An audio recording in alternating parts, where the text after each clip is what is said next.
Bloomberg Audio Studios. Podcasts, radio, news. Good morning, I'm Nathan Hager. And I'm Karen Moscow. Here are the stories we're following today. Karen, the war with Iran is now into a seventh day, and there is little sign of let-up on either side. This morning, Iran's Mehr News Service reports Tehran has fired a massive barrage of missiles at Israel. That says Israel hits Tehran and Beirut with airstrikes. President Trump says the U.S. continues to totally demolish Iran's forces. So they have no air force, they have no air defense. All of their airplanes are gone. Their communications are gone. Missiles are gone. Launches are gone. About 60% and 64% respectively. Other than that, they're doing quite well. President Trump spoke at the White House. We get more from Bloomberg's Patrick Sykes in Istanbul. Yeah, reports of particularly heavy strikes in Tehran overnight and early this morning. We've also had more attacks touching Israel, Saudi, Qatar and Kuwait, as well as northern Iraq. That's one to watch in particular because of the Kurdish dynamic there. Iran, the regime in Tehran, very concerned that they could see Kurdish militants trying to take control and attack positions in that part of the region. Bloomberg's Patrick Sykes reports Iran is warning it plans to use newer long-range missiles in the coming days. That's according to a report from the country's semi-official Fars news agency. The war has left more than 1,300 people dead in Iran and dozens more in other parts of the Middle East. The Pentagon says 6 U.S. troops have been killed all in the first 2 days of fighting. Nathan, President Trump says he wants to have a hand in who the next leader of Iran will be. Bloomberg Middle East correspondent Jumana Bersetchi has more on the search to replace Supreme Leader Ayatollah Ali Khamenei. The main one that people are talking about is Khamenei's son, Mujtaba Khamenei, who is quite literally cut from the same cloth, a hardliner, very close to his father's ideology, very close to the clerics and to the Revolutionary Guard. But President Trump saying, Khamenei's son is unacceptable to me. We want someone that will bring in harmony and peace to Iran. Other names that are being put up, Ali Arafi, you may have heard his name because he's one of the 3 people on the Transitional Leadership Council. Another name that's being put up as well is the grandson of the original Supreme Leader, Khomeini. All of these names are considered to be very close to the Revolutionary Guard, still adopting the very hardline theology and ideological positions of the former Supreme Leader. Bloomberg's Jumana Bersetchi notes that Iran's Assembly of Experts is responsible for appointing, supervising, and discharging the Supreme Leader. This is the second Supreme Leader the Assembly will pick in the Islamic Republic's 47-year history. But with no end in sight to the fighting, Karen, we are seeing oil on the rise once again. And Bloomberg's John Tucker's watching the markets for us. John, good morning. And Nathan, good morning. The Joint Maritime Information Center announced early this morning the Strait of Hormuz shipping traffic near total halt. And now this headline, Qatar is now warning it will not resume production until fighting stops. Oil headed for the biggest weekly surge since 2022. Brent, the international benchmark, currently trading above $87 a barrel. Now, for some context, last year about 20 million barrels of oil and petroleum products flowed through the Strait of Hormuz every day. Richmond Fed President Thomas Barkin is telling Bloomberg it's the price at the pump matters a lot in terms of sentiment in the U.S. and crowding out other spending. And so I'm just watching prices at the pump. They've jumped up over the last week. You can see that when you drive around. But of course, no one knows whether this is going to be short-term or long-term, and so we'll just see where it goes. Well, U.S. gasoline pump prices have now advanced to the highest level since September 2024. According to AAA, the average retail price of regular $3.32 a gallon. In New York, I'm John Tucker, Bloomberg Radio. All right, John, thank you. The financial and logistical troubles the Iran war is causing for the global aviation industry are compounding by the day. The number of canceled flights to Middle East hubs has surpassed 27,000 since fighting began.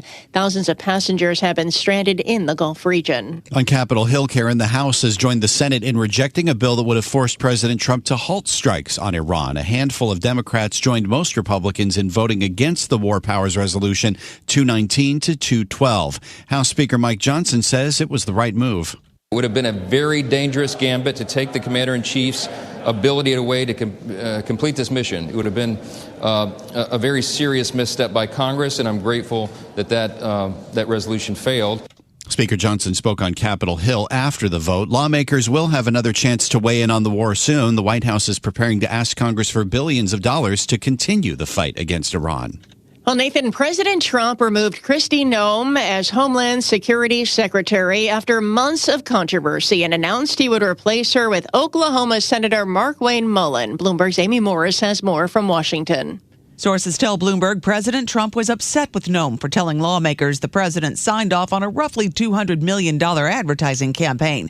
Mullin talked to reporters on Capitol Hill about the change. I'm here to enforce the policies that Congress passed, and right now I'm part of it, but once I make that transition, my focus is to keep the homeland secure. Trump says he'll name Noem as a special envoy for the Shield of the Americas. It's a new security initiative he plans to announce on Saturday at a summit with Latin American leaders. Noem posted her thanks to the president on social media, saying that she's looking forward to her new role.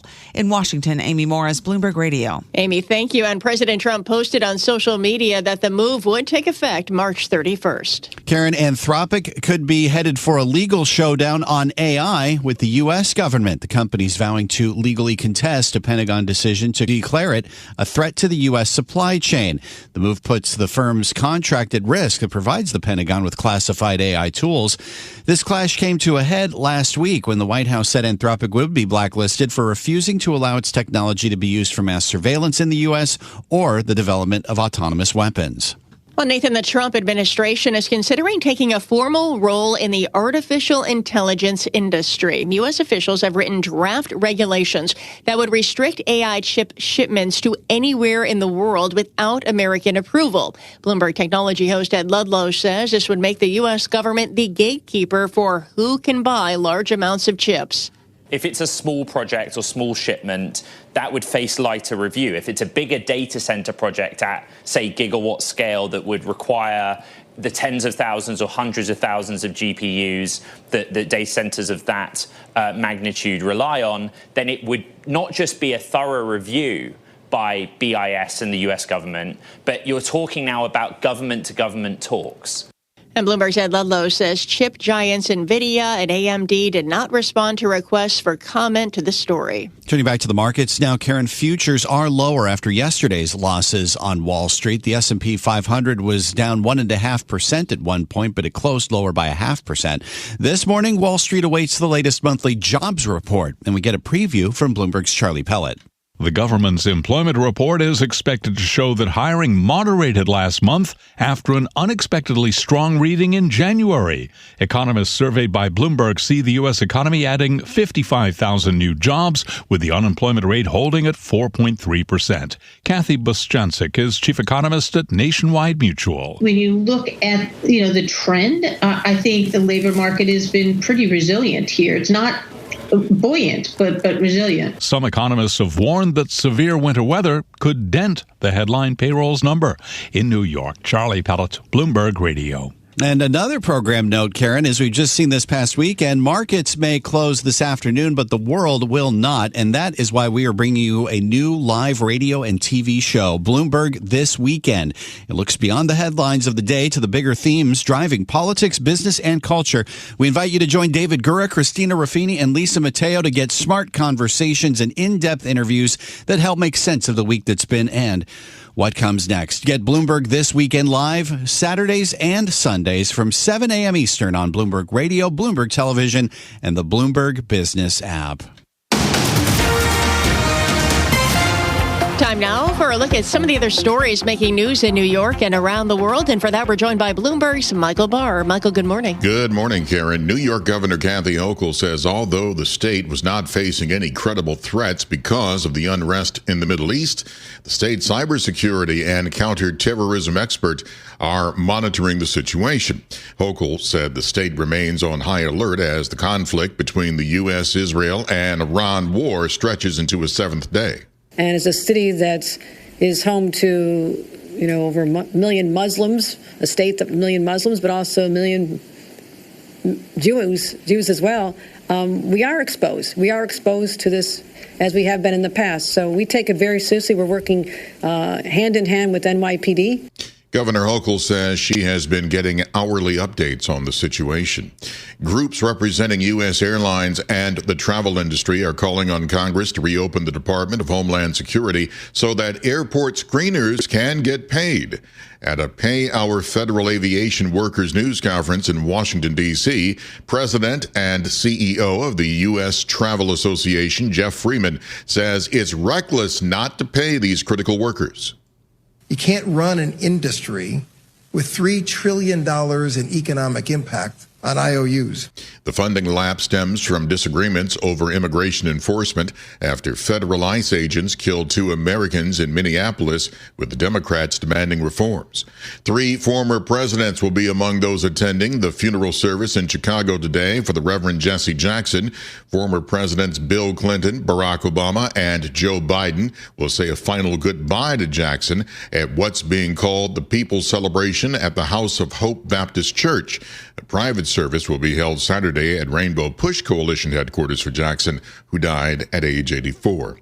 Global news 24 hours a day and whenever you want it with Bloomberg News Now. I'm Michael Barr, and this is Bloomberg. Karen. Thanks, Michael. Time now for our Bloomberg Sports Update. And for that, we bring in Dan Schwartzman. Thanks, Karen. The NHL trade deadline is this afternoon at 3 p.m. Eastern Time. Moves being made already this morning as the Capitals have shipped longtime defenseman John Carlson to the Ducks for a conditional first-round pick and a third-rounder. Houston Texans and 5-time Pro Bowl defensive end Danielle Hunter agreeing to a 1-year, $40 million contract extension. Hunter was named a second-team All-Pro last season after registering 15 sacks. LeBron James making more history in a Lakers loss to the Nuggets, passing Kareem Abdul-Jabbar for most field goals made in NBA history with 15,838. Meanwhile, Celtics star Jason Tatum expected to play tonight as Boston hosts the Mavericks. Tatum's been out less than 10 months after tearing his right Achilles tendon in the playoffs last season against the Knicks. That's your Bloomberg Sports Update.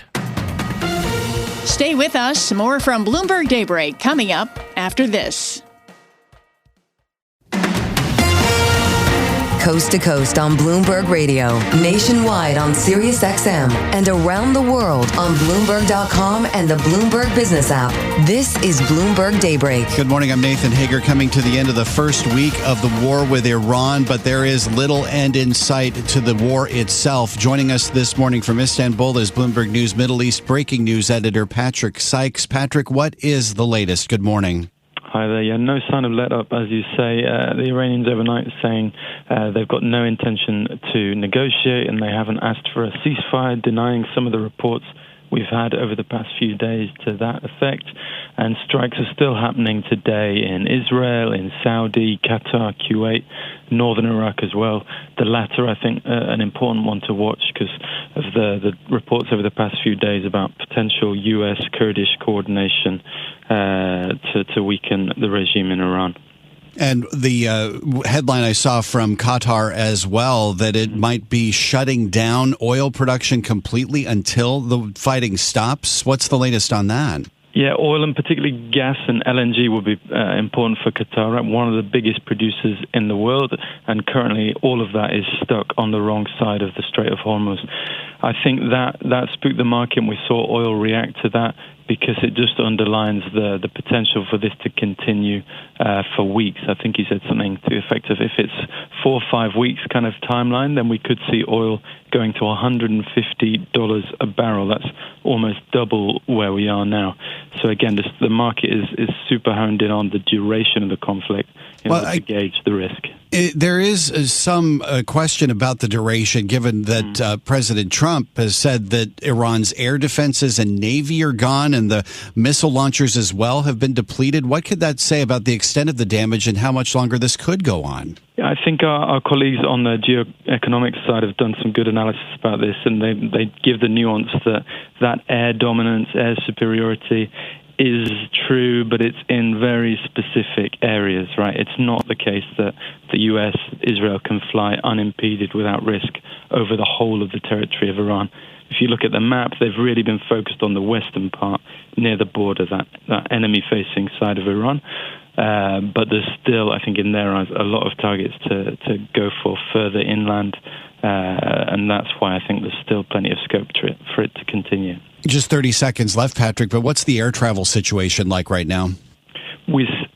Fundamentally, it's still extremely disrupted. We've seen some companies and individual corporate companies as well arranging emergency flights out. But fundamentally, that disruption is still ongoing. Interestingly, with a story about people crossing the border from Dubai to get to Oman and hiring private jets to fly out. So there's been a big spike in private jet travel as well. This is Bloomberg Daybreak, your morning podcast on the stories making news from Wall Street to Washington and beyond. Look for us on your podcast feed by 6 a.m. Eastern each morning on Apple, Spotify, or anywhere else you listen. You can also listen live each morning starting at 5 a.m. Wall Street time on Bloomberg 1130 in New York, Bloomberg 99.1 in Washington, Bloomberg 92.9 in Boston, and nationwide on Sirius XM Channel 121. Plus, listen coast to coast on the Bloomberg Business app, now with Apple CarPlay and Android Auto interfaces. And don't forget to subscribe to Bloomberg News Now. It's the latest news whenever you want it, in 5 minutes or less. Search Bloomberg News Now on your favorite podcast platform to stay informed all day long. I'm Karen Moscow. And I'm Nathan Hager. Join us again tomorrow morning for all the news you need to start your day right here on Bloomberg Daybreak.